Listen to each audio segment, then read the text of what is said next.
Hey guys, in this video, I'm going to show you how you're supposed to build a qualified lead list of prospects for your outreach campaign so that you don't spend any time contacting prospects who have nothing to do with your offer and who actually have the budget and capability of buying your service, right? If you know me and if this is your first time watching one of my videos, my name is Kiyo. I run a B2B growth agency specializing in cold email. And what I'm going to do in this video, I'll show you the exact full breakdown of like where you're supposed to find the right companies, where to find the decision makers, and how to actually get them in your CSV file so you can start contacting them one by one, right? So the first thing that I'll do, I want to show you more of a high level approach and then actually dissect each step one by one, right? So when you're starting building a list, you want to ask yourself, what type of companies do you actually need in your funnel? So there are different platforms that you can use, and it all comes down to who is your ideal target group, right? So for example, if you go after e-commerce brands, your best bet would be to use store leads. If you go after startup, SaaS, investors, you can use Crunchbase. And if you go after other agencies, you can use Clutch.io. And the thing about these websites is that you do not have access to decision makers directly. Well, you have in Crunchbase, but still, I didn't use Crunchbase to find decision makers. I use all of these three platforms to find specifically company URLs, right? And after I have them, then I can enrich the URLs through Apollo or Listkit.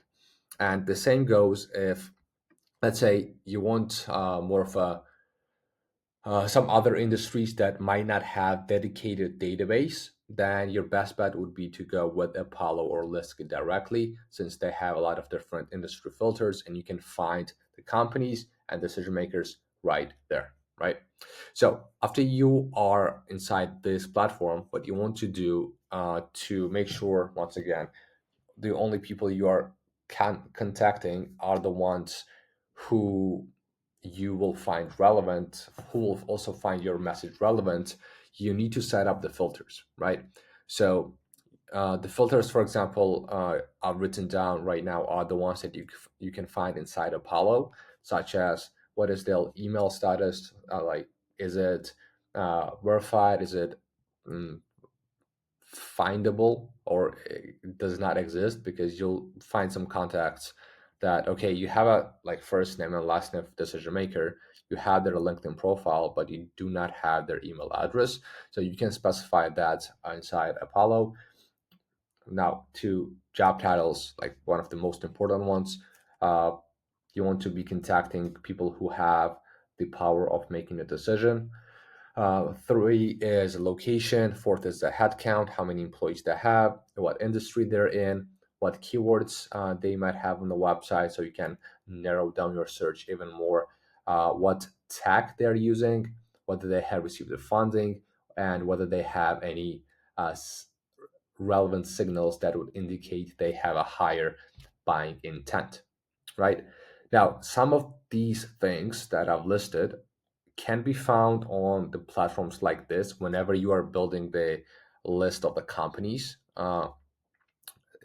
That's not necessarily has to be Apollo. And after you do that, you after you build that list in Apollo, because the end point is Apollo, because that's where we get our context from. You add those contacts to the list, and what I usually do, I'm also going to share a very useful tip for you, probably by the end of the video, is to how to scrape leads using easy web data scraper. So you spend the minimal amount on the data, because I would say Apollo is, I would say it's kind of expensive based on the fact that they do not provide all verified emails, because when you download the emails, you have to verify them. And you can see that at least 25% of those leads usually are invalid, right? So paying like $100 for 2,000 leads when at least 25% of them are not valid, I kind of is a bit of a ripoff, but that's a topic for another day, and I'll show you how to. Uh, I'll show you a way around it. But let's say, for the sake of the example, right? Let's say we want to build a list of startups, right? Or let's go with the SaaS startups, right? So what we are going to do is we are going to use the platform called Crunchbase. So they have a free trial, and I think the monthly, if you decide to pay monthly, it costs, I think, $100. But if you decide to buy annual plan, that's about a $40 a month, somewhere like that. So if your ideal target audience is like SaaS or startups, I highly recommend to go with a Crunchbase. But once you do, what you have to do right here is you have to go to companies, right?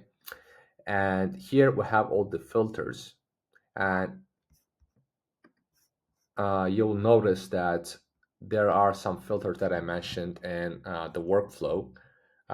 We have it right here, so you can kind of set the filters in on Crunchbase directly and kind of ignore those filters inside Apollo. So you don't have to do it twice.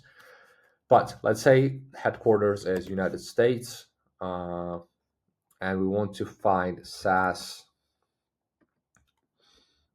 businesses. And let's say we are going after like small businesses, let's say from 11 to 50.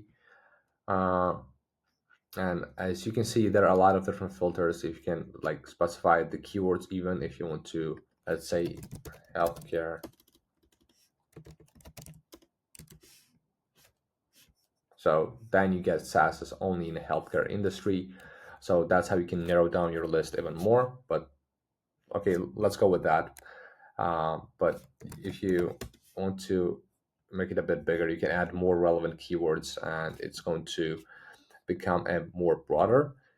So let's say we have healthcare, United States, SaaS, from 11 to 50 employees.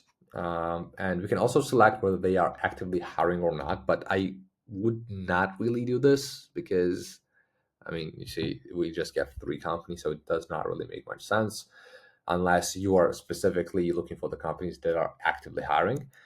And but then what we can do as well, as you can see, Crunchbase has its own signals. So they have like growth insights. So you can select, okay, companies that have a clear indications that they are growing. So for example, they hired a new team leader. They like are actively hiring more people. They're putting more budget in their marketing, etc. Uh, Now let's say, okay, I'll leave this on, right? As you can see, they made a leadership hire, maybe no layoffs were reported, and so on and so on. In the financials, at the same time, if you're looking for startups, like SaaS startups or just startup, you can see their last funding date, when they were funded, and what type of funding they received, whether it's a pre-seed, whether it's seed, Series A, Series B. Like there are a lot of options you can choose from, as you can see, right? But I will not really choose anything for this one. And they also have a revenue filter, but I would highly suggest not to rely on revenue filters too much, because most of the companies you'll be reaching out to are going to be private companies, so their revenue is not going to be public. And the best way to kind of determine the average revenue and to make sure they can actually pay you money, so they have enough budget, is to go with the head count, right? How many people they have in the company. That would be your best bet. And in company status, you can choose whether it's a for-profit, non-profit, whether it's active, whether it's closed. Obviously, you don't want any closed businesses. Uh, and there are some other filters, but I do not really use these two, right? So as you can see, let's say if we are going after the companies that are actively growing, that are active, so they're operating, that have from 11 to 50 employees that are SaaS and are in a United States in a healthcare niche, something to do with the healthcare, right? So we have 97 companies. And by the way, obviously you can ask ChatGPT what would be more keywords, relevant keywords, and you can just grow your search even more. But I'm just recording it for the simplicity's sake. And what I'm going to do is I'm going to click on this and I'm going to click on export. So by automatically it only chooses like 50 items like on the first page. But if you want to select all the results, you'll click on this and then you'll click on export button right here, right? So let's say I just want to export 50 SAS L 1150 export. Okay, I have this. So what I'm doing after this one, as you can see, what I did is I went to Crunchbase, built the list, and exported the company URLs. And now I need to enrich these URLs so I can find the decision makers, right? And the filters, what I basically did, I did the signals. I haven't done the funding, but technically I could do that inside Crunchbase. I also did the keywords, the industry, the headcount, the location, and the thing that I just need is employee-based filters, right? Because what I did right now was mostly account level based filters that applies to the companies and not individuals. So from here, I'll go to the Apollo, log in.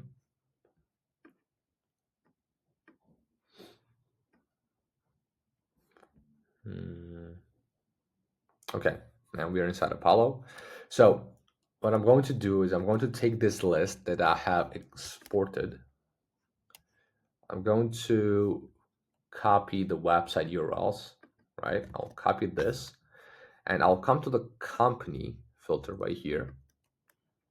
Include exclude list of companies, and I'm going to include all the companies and click on save and search.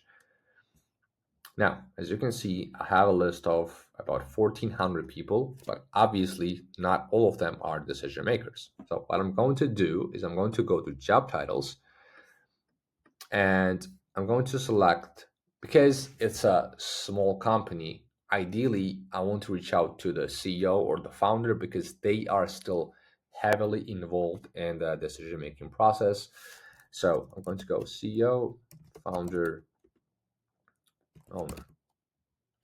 I can also do managing partner. And obviously these filters come down to what your service is. Like it can be CTO, it can be CMO, it can be COO, CFO, whatever service you're offering. If that's relevant, you can do that, right? So after that, as we have narrowed down our list of decision makers, as you can see, we have only 80 people in the list. And what we are going to do next is in email status. What I was talking about is, as you can see, some people right here do not have an email. You see, it says no email, no email, no email. So if I just select these options, the list will go from 80 to 66. That means the rest 14 people do not have an email available. Obviously, you can use another tools to find those emails if they're somewhere accessible on the internet, such as you can use Clay. Clay has a waterfall method to do this, and also there's a better context, I think, if I'm not mistaken. There's also a great tool. But let's go with the ones who actually have their email available. And what I'm going to do is I do not really want to fill out any other filters. The one thing that you can do if like small mismatch of head count is so relevant to you, so important, because sometimes the head count of Crunchbase and Apollo might be a bit different because we have selected companies from 11 to 50, right? But we still have some companies that have higher headcount, and also some of them have lower. So if that's so critical to you, even if a small mismatch is going to make a big difference, obviously you can select once again these two. So then what we're going to proceed with, I do not specify the industry filters, even though you can. And if you just want to uh, find companies in like different industries, you can just scroll through and you can see how many of industries there are available on Apollo. Uh, but yeah, this is mostly it, because for the funding filter, I much prefer the Crunchbase's filter. And what you can do is you can use the chronology filter, which is a tech stack, basically what tech they're using. So, for example, if you, I don't know, let's say you're a HubSpot marketing agency, or like HubSpot CRM agency, you help companies build out their HubSpot workflows. You want to make sure to only target companies that use HubSpot, right? So if I select this, as you can see, 37 people out of these companies are actually using HubSpot. So when you reach out to them, you can be sure that they are going to find your message much relevant compared to if you reached out to somebody who is not even using HubSpot in the first place, right? And once again, there are a lot of similar to industry filters. They have a lot of tag filters that you can choose from. So yeah, if once again this is crucial, do this. And once again, the smaller your lead list is, the better you're going to perform, right? Because especially nowadays, sending more emails means that you have to pay much more for the mailboxes. It's much more likely that you might start going to spam, because when you're sending so many emails, you're getting more spam complaints, this and that. And when you narrow down your list to a few hundred people that actually are the ideal fit, it will be much easier for you to write the script, and you'll see much better results from your campaigns, because we have literally ran the campaigns to 1,500 people, and we have booked like 10 calls within the first 10 days, where we have closed 4 deals out of those, right? So it's not always about the volume, sometimes it's just about the precision. Now, enough talk. So we have the list of prospects. What we do is I want to select all people right here. And what I'm going to do, because I mean, I have enriched these decision makers already. That's why I can see their email. But in most cases, when you build the list like this, you're not going to have their email available, and it's going to show up like this, access email, and you cannot see it. So that's why for you to see those emails and to extract in a way that I'll show you, is you need to come here, like plus sign, add to lists, and you can write, let's say, SAS help 1150, name it whatever you want. Okay, we have added the prospects to the list. I'm going to come to the list right here, come here. And what I'm going to do next is I have an extension called Instant Data Scraper, but this one is not available anymore. So the very similar tool is a easy web data scraper. So you can just go with that. It might have a bit different interface, but the working mechanism is basically the same. So what you do, you open it, right? So you'll have a list of different columns, which contains the info that is available on the page.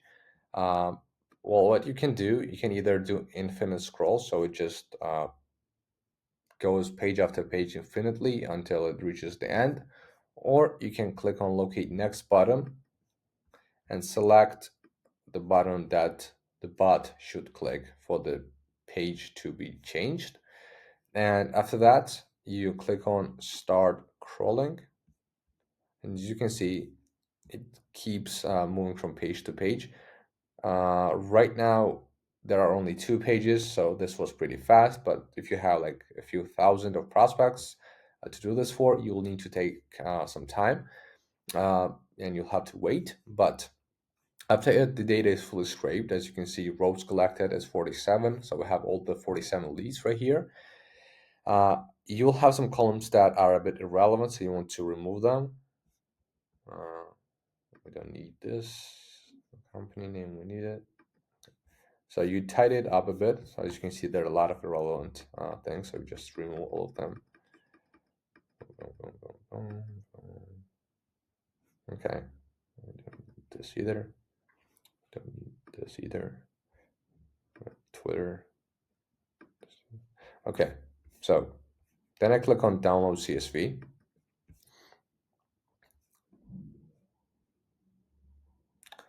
And as you can see, the CSV was downloaded.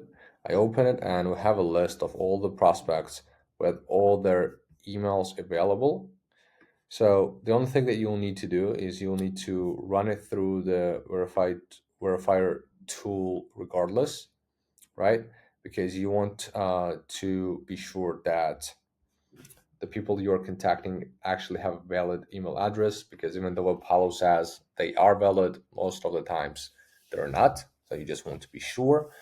And once you run it through the tool, you download all the valid emails. And if you don't know which tools to use, you can use Million Verifier, you can use Dbounce, NoBounce. There are a lot of good tools on the market. So just, yeah, run to the Verifier tool, download the valid emails, uh, and yeah, just upload them to your sending software and start sending, right? So this way you'll make sure that you are contacting only the people who have the power of decision making, and you are contacting the companies who have the budget to afford your services, right? So that was it. If you enjoyed the video, you can just drop a like, comment, or subscribe. And if you want us to do a similar thing where we just book the appointments straight on your calendar and you only pay for the appointments that are booked without any monthly retainers, just book a call with our team and we'll take it from there. But yeah, hope you enjoyed and take care.